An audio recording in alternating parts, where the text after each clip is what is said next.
നമസ്കാരം. സ്കറിയ തോമസിന്റെ ദൗത്യം. സ്വാഗതം വക്രദൃഷ്ടിയിലേക്ക്. മുന്നണികൾക്ക് പുറത്ത് സ്വതന്ത്ര വ്യക്തിത്വവുമായി കഴിയുന്ന മാണി കേരള കോൺഗ്രസിനെ ഇടതു കൂടാരത്തിൽ എത്തിക്കാൻ LDFിലുള്ള സ്കറിയ തോമസ് ഇറങ്ങി പുറപ്പെട്ടിരിക്കുകയാണ്. കർഷക ഐക്യത്തിനാണ് ആദ്യ സഹകരണം. സ്കറിയ തോമസ് തന്നെ നേതാവും അണിയുമായ ഇടതുമുന്നണിയിലെ കേരള കോൺഗ്രസ് വിളിച്ചാൽ മാണി സാർ LDFിലേക്ക് വരുമോ എന്നത് വേറെ കാര്യം. അപ്പോൾ നീക്കം സ്കറിയ തോമസിൻ്റേത് മാത്രമാകില്ല, പിന്നിൽ ആളുണ്ടെന്നർത്ഥം. ഇപ്പോൾ തന്നെ അകത്തും പുറത്തുമായി കഴിയുന്ന നിരവധി കേരള കോൺഗ്രസ് ഗ്രൂപ്പുകളെ കൊണ്ട് മടുത്തിരിക്കുന്ന ഇടതുമുന്നണിക്ക് മാണി കേരള കോൺഗ്രസിനെ കിട്ടിയാൽ തെറ്റില്ല എന്ന മോഹമുണ്ടാകും. പ്രത്യേകിച്ച് CPMന്. വിനാശകാലേ വിപരീത ബുദ്ധി എന്നല്ലേ. സുന്ദരിയായ ഒരു പെൺകുട്ടിയെ കാണുമ്പോൾ എല്ലാവർക്കും താല്പര്യം തോന്നും, അവരുമായിട്ടൊന്ന് സംസാരിക്കാൻ തോന്നും. കേരള കോൺഗ്രസിന് എല്ലാവർക്കും താല്പര്യമാണ്. ഞാനെന്താ ചെയ്യുന്നത്?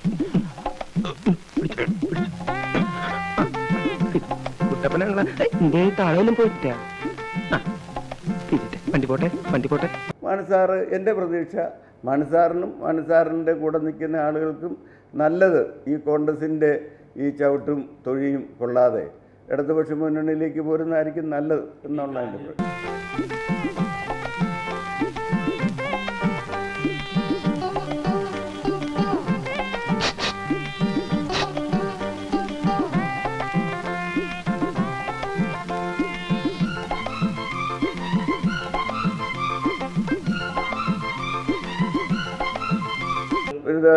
എനിക്ക് അതിനകത്ത് സന്തോഷമുള്ളൂ.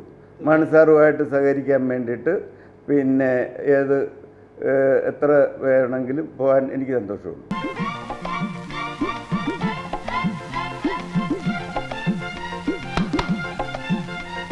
ആ വാക്കുകളിൽ നിന്നും ആ മുഖഭാവം കൊണ്ടും ആ ശബ്ദത്തിൽ നിന്നുമൊക്കെ എനിക്ക് മനസ്സിലായത് അദ്ദേഹം UDFിലേക്ക് പോകുമെന്ന് എനിക്ക് തോന്നുന്നില്ല.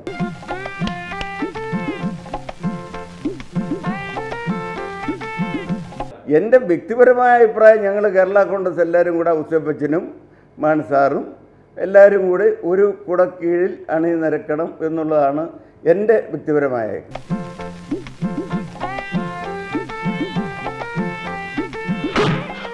അല്ല, CPI അതിനെക്കുറിച്ച് ഇടതുപക്ഷ മുന്നണിയിൽ ഇതുവരെ എതിരായിട്ടോ അനുകൂലമായിട്ടോ ഒന്നും സംസാരിക്കേണ്ടതായിട്ട് ഉള്ള സാഹചര്യം ഇടതുപക്ഷ മുന്നണി ഉണ്ടായിട്ടില്ല. സുന്ദരിയായ ഒരു പെൺകുട്ടിയെ കാണുമ്പോൾ എല്ലാവർക്കും താല്പര്യം തോന്നും, അവരുമായിട്ടൊന്ന് സംസാരിക്കാൻ തോന്നും. കേരള കോൺഗ്രസിന് എല്ലാവർക്കും താല്പര്യമാണ്. ഞാനെന്താ ചെയ്യുന്നത്? മാണി പറഞ്ഞത് സുന്ദരിയായ ഒരു യുവതി വഴി നിന്ന് എല്ലാവരും നോക്കും എന്നാണ്.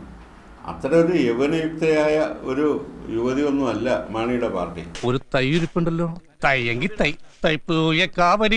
അപ്പം ഞങ്ങൾക്കൊക്കെ എന്തൊക്കെ രാഷ്ട്രീയമായിട്ട് അഭിപ്രായ വ്യത്യാസങ്ങളുണ്ടെങ്കിലും ആ ബന്ധം ഇന്നും ഹൃദയത്തിൽ അടിഞ്ഞു കിടപ്പുണ്ട്. LDF സ്കറിയ തോമസിനെ ഏൽപ്പിച്ച ദൗത്യമാണോ അതോ സ്കറിയ തോമസ് സ്വയം ഏറ്റെടുത്തതാണോ എന്നറിയില്ല. ലോക്സഭാ തെരഞ്ഞെടുപ്പിന് മുമ്പ് കേരള കോൺഗ്രസിന് ഏതെങ്കിലും ഒരു മുന്നണിയിൽ ചേർന്നേ പറ്റൂ. അത് LDF ആണോ NDA ആണോ എന്നേ അറിയണ്ടൂ. UDFിലേക്കുള്ള മടങ്ങിപ്പോക്ക് മാത്രം ആഗ്രഹിക്കുന്നവരും കെ മാണിയോടൊപ്പം ഉണ്ട്. ആദ്യം ഞാൻ നേരെ ചെല്ലുന്നു, അയാളുടെ ദേഹത്ത് പതുക്കെ ഒന്ന് മുട്ടിയിട്ട് അറിയാതെ പറ്റിയ പോലെ സോറി എന്ന് പറയുന്നു. ഓക്കെ, എന്നിട്ട് മുഖം ഒന്ന് ഉയർത്തി കോൺഗ്രസിന്റെ നേതാക്കന്മാർക്കെതിരായിട്ട് വന്ന അഴിമതി ആരോപണങ്ങൾ എങ്ങനെയാണ് അന്നത്തെ ഗവൺമെന്റ് നേരിട്ടത്, അതിൽ നിന്ന് വ്യത്യസ്തമായിട്ടാണ് മാണിസാറിനോട് അവരിടപെട്ടത്. അതൊക്കെ മാണിസാറിന്റെ മനസ്സിൽ ഒളിഞ്ഞോ തെളിഞ്ഞോ ഒക്കെ കിടക്കുണ്ടായിരിക്കും. ആ ചോദ്യത്തിൽ അയാൾ വീഴുന്നു. ഇവൻ പോയാ വീഴൂ? നമ്മൾ വീഴും എല്ലാം നെഗറ്റീവായിട്ട് ചിന്തിച്ചാൽ വീണിരിക്കും. അല്ല, അത് സ്കറിയ തോമസിന്റെ അഭിപ്രായമായിരിക്കും. അദ്ദേഹം അതിനുവേണ്ടി എന്തെങ്കിലും നീക്കങ്ങൾ നടത്തുന്നുണ്ടാവും, എനിക്കതറിയത്തില്ല. അത് അദ്ദേഹത്തോട് ചോദിക്കുക എന്നല്ലാതെ കേരള കോൺഗ്രസ് ഒരു നീക്കവും നടത്തുന്നില്ല. ഞാൻ മുത്തച്ഛന്റെ കൂട്ട് ഞാൻ മാത്രമല്ല, അവരെല്ലാവരും. അപ്പൊ ഇപ്പൊ ഞങ്ങൾക്ക് അതുകൊണ്ട് ഉടനെ തന്നെ എവിടെയെങ്കിലും ഒന്ന് കൂടിയേ പറ്റുള്ളൂ. അതുകൊണ്ട് ഒരു ചർച്ച എന്നുള്ള കേരള കോൺഗ്രസിന് ഇപ്പൊ അതിന്റെ ഒരാവശ്യമില്ല. ഞാൻ ഇങ്ങനെ ആരും മുട്ടാറില്ല. അതുകൊണ്ട് അല്ല, അതിനകത്ത് എനിക്ക് ഇപ്പൊ ഇടതുപക്ഷ മുന്നണിയുടെ എന്നെ വ്യക്തമായിട്ടോ അല്ലെങ്കിൽ മാണിസാറിനെ പിടിച്ചുകൊണ്ട് വരണമെന്നും പറഞ്ഞൊന്നും എന്നെ ആരും ചുമതലപ്പെടുത്തിയിട്ടില്ല. എന്റെ അമ്മയെ നാട്ടിച്ച് എനിക്ക് അത് ഇടതുപക്ഷ മുന്നണിയിലേക്ക് ആര് വരണം, എന്നുള്ളതൊക്കെ തീരുമാനിക്കുന്നത് കൂട്ടായിട്ട് ഇടതുപക്ഷ മുന്നണി കൂടി എടുക്കേണ്ട തീരുമാനമാണ്. ഇടതു മുന്നണി അംഗത്വമുള്ള ആളില്ലാ കേരള കോൺഗ്രസ് നേതാവ് സ്കറിയ തോമസിന് ഇത്രയും കാലത്തെ LDF വാസത്തിനിടയിൽ ഒരു കാര്യം ബോധ്യപ്പെട്ടു. കെ കരുണാകരനു ശേഷം കരുത്തനായ നേതാവും മുഖ്യമന്ത്രിയും പിണറായി മാത്രമാണ്. എനിക്ക് പിണറായി ഇങ്ങനെ ഫോണിൽ അല്ല TV കാണുക, അല്ല ഇടതുപക്ഷ മുന്നണി ചെല്ലും വല്ലപ്പോഴും കാണുക. അദ്ദേഹത്തെ ഞാൻ ഒരു വ്യക്തി എന്നുള്ള നിലയ്ക്ക് ഞാൻ UDF പ്രവർത്തിച്ചിട്ടുണ്ട്. പക്ഷേ ആസ് എ പേഴ്സൺ, പിന്നെ ജെം ഓഫ് എ പേഴ്സൺ ഞാൻ പറയും.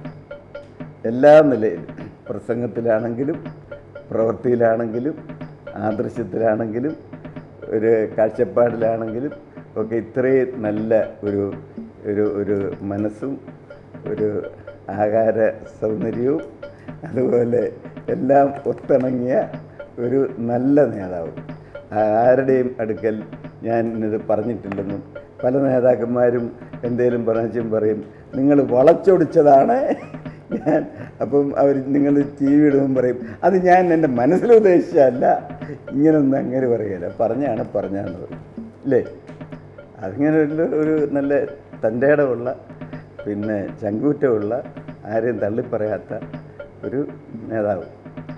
അത് ഇപ്പോൾ ഞാൻ പറയുകയാണെങ്കിൽ ഈ കാലഘട്ടത്തിൽ അതുപോലെ ഒരു വ്യക്തിത്വമുള്ള ഒരു നേതാവ് കെ കരുണാകരൻ കഴിഞ്ഞാൽ ഞാൻ ചിലപ്പോൾ ഓർക്കും ഈ കണ്ണൂരുകാരൊക്കെ കേരളം ഭരിക്കാൻ കൊള്ളുകയുള്ളൂ.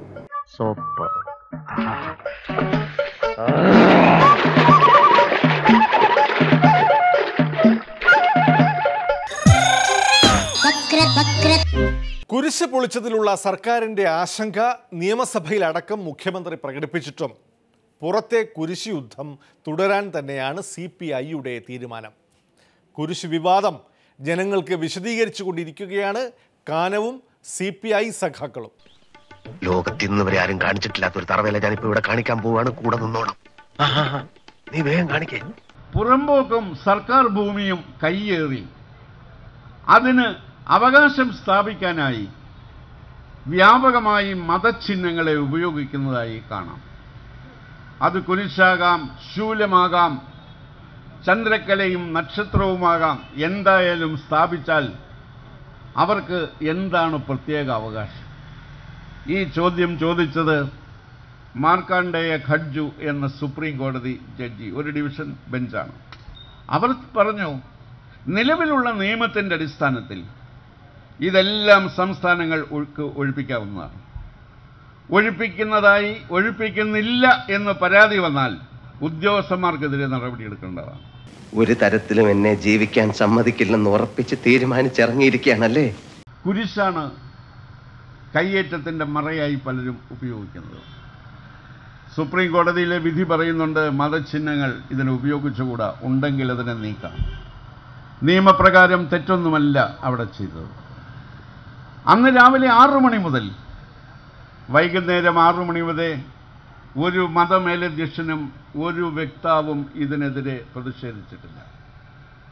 അതിനുശേഷമാണ് ചില ശബ്ദങ്ങൾ ഉണ്ടായത്.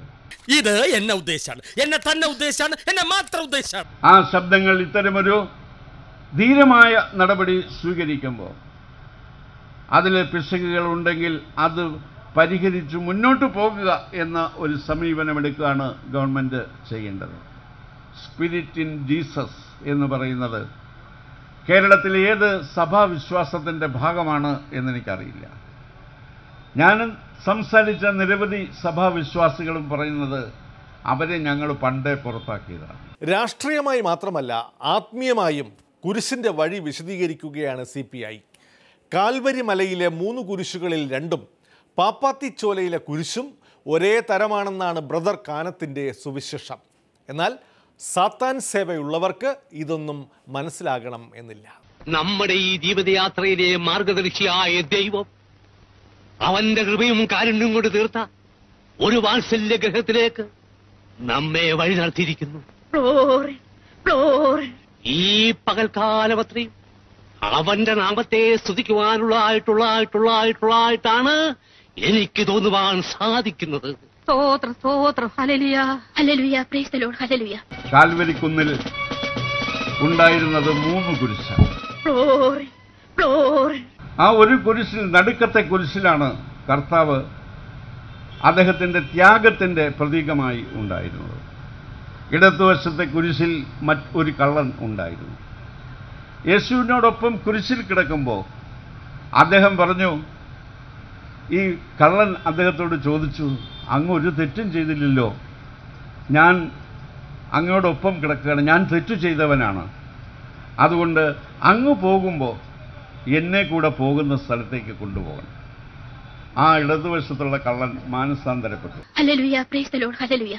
അദ്ദേഹം ജീസസ് ക്രൈസ്റ്റിനോടൊപ്പം സ്വർഗത്തിലേക്ക് പോയി എന്നാണ് പറയുന്നത്. വലതുഭാഗത്ത് ഒരു കള്ളനുണ്ടായിരുന്നു. ആ കള്ളൻ പറഞ്ഞു, നിങ്ങൾ വലിയ ആളായിട്ട് വന്ന് കിടക്കല്ലേ, നിങ്ങളുടെ കയ്യിൽ ദിവ്യശക്തി ഉണ്ടെങ്കിൽ ഈ ആണികളൊക്കെ ആണികളിൽ നിന്നൊക്കെ പുറത്തായി നിങ്ങൾക്കൊന്ന് നടന്നു പോകാൻ പറ്റുമോ? ക്രിസ്തു ഒന്ന് നോക്കിയതിനു ശേഷം അയാൾ അവിടെ തന്നെ കിടന്നു. എവിടെയോ എന്തോ ഒരു തകരാറ് പോലെ. മാനസാന്തരപ്പെട്ട കള്ളൻ യേശുവിനോടൊപ്പം പോയി. പാപ്പാത്തി മലയിൽ കണ്ട കുരിശ് ആ കുരിശാണ്. ആ കുരിശ് ക്രിസ്തുവിനോടൊപ്പം ഉണ്ടായിരുന്ന കള്ളന്റെ കുരിശാണ്. അതിന് ത്യാഗത്തിന്റെ കുരിശാണ് എന്ന് തെറ്റിദ്ധരിച്ച് വർത്തമാനം പറയുന്നത് ശരിയില്ല. CPM-ന്റെ politburo member Pinarayi Vijayan മുഖ്യമന്ത്രിയായിരിക്കുന്ന കേരള സംസ്ഥാനത്ത് ഒരു മതവിഭാഗത്തിന്റെ വിശ്വാസത്തിന്റെ പ്രതീകമായ കുരിശ് അയോധ്യയിലെ പണ്ട് പള്ളി പൊളിച്ചതുപോലെ ഇങ്ങനെ ഹിറ്റാച്ച് ഉപയോഗിച്ച് പൊളിച്ചത് ഇങ്ങനെ പൊക്കി കാണിക്കുന്ന വാർത്ത ലോകത്ത് മുഴുവൻ വരുമ്പോ ഞങ്ങൾക്ക് ഇച്ചിരി ഛേദമുണ്ട് അതേക്കാൻ. അതാ പറഞ്ഞ പച്ചയ്ക്ക് മനസ്സിലായില്ലേ? ചെയ്തോരേറ്റവും അത് കയ്യേറ്റത്തിന്റെ കുരിശാണ്. ആ കയ്യേറ്റത്തിന്റെ കുരിശിനെ ഉപയോഗിച്ചാണ് സർക്കാരിന്റെ ഭൂമി വെട്ടിപ്പിടിക്കാൻ പലരും ശ്രമിക്കുന്നത്.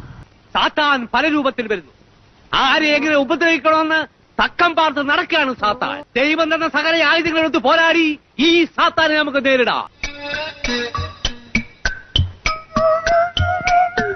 കുരിശ് പൊളിച്ചതിൽ ഗൂഢാലോചനയുണ്ടെങ്കിൽ അത് അന്വേഷിക്കാനുള്ള സംവിധാനങ്ങൾ ഉള്ളവർ അന്വേഷിക്കട്ടെ എന്നാണ് റവന്യൂ മന്ത്രിയും പറയുന്നത്. പിണറായിക്കുള്ള മറുപടിയാണ് മന്ത്രി പറയാതെ പറയുന്നത്.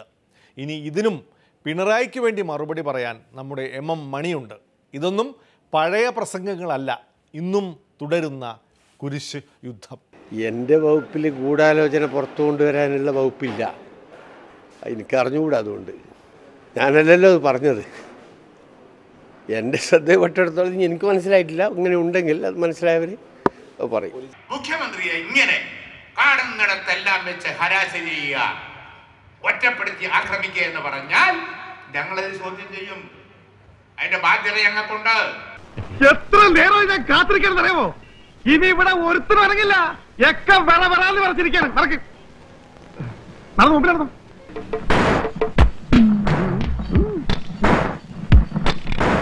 അങ്ങനെ വരുമ്പോ അത് മുന്നണിയിൽ നിന്നുണ്ടാകാതെ നോക്കേണ്ട ബാധ്യതയില്ലേ നമുക്ക്? ഉണ്ടെന്നാണ് എനിക്ക് ഞാൻ കരുതുന്നത്. ഉശിരുള്ള പള്ളികളുണ്ടെങ്കിൽ തടുക്കണം. ഈരിക്കാരൻ ജോസിന് എത്തിപ്പട്ടികൾ ആരുമില്ലേ? ഈരിക്കാരൻ ജോസ് ഞങ്ങൾക്ക് ഇതാണ്. ഒരു ഇടവേളയാണ്. മണിയാശാന്റെ ദേശീയ പ്രസംഗം. ഇന്ത്യ രാജ്യം, UP, മധ്യപ്രദേശ്, രാജസ്ഥാൻ, ഗുജറാത്ത്, വിയൂർ, കണ്ണൂർ, പൂജപ്പുര, പാളയം, സ്റ്റാച്ചു, പേട്ട, തിരുവനന്തപുരം, അങ്ങനെ എത്ര രാജ്യങ്ങൾ.